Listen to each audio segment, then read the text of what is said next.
Before Europe heard the gospel, Africa was already kneeling at the foot of the cross. Christianity didn't come to Africa through slavery or colonization. It came in the first century, quietly, powerfully, through the streets of Egypt. It began with Mark the Evangelist, a disciple of Jesus. Around 42 AD, he arrived in Alexandria, not with force, but with a message.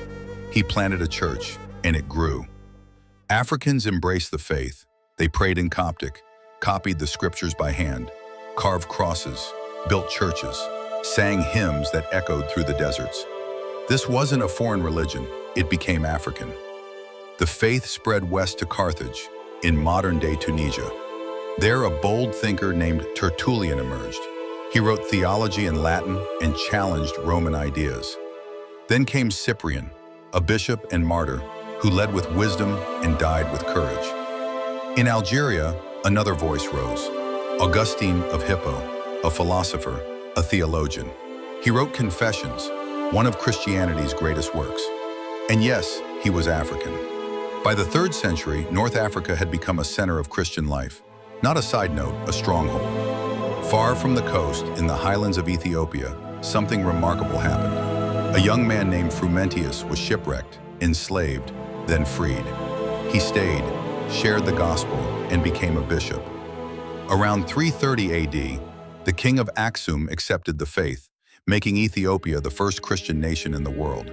Before Rome, before Europe, the Ethiopian church was unique. They worshipped in their own language, Ge'ez, kept their customs, carved churches out of stone, worshipped with drums, incense, and reverence. Christianity became part of their identity.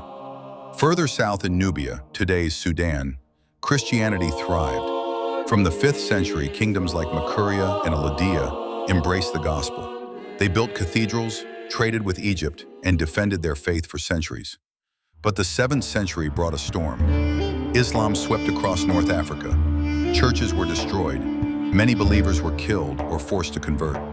Yet the Copts in Egypt didn't give up.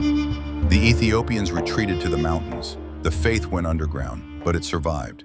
They whispered prayers in caves, copied scriptures in secret, and held on to hope. For centuries they endured, not as victims of Europe, but as keepers of a gospel.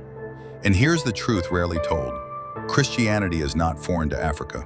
It grew here, it thrived here, it was led here.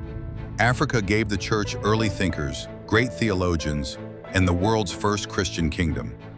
Long before European missionaries arrived, Africa had already met the man from Galilee. The church didn't bring Christ to Africa. Africa brought Christ to the world.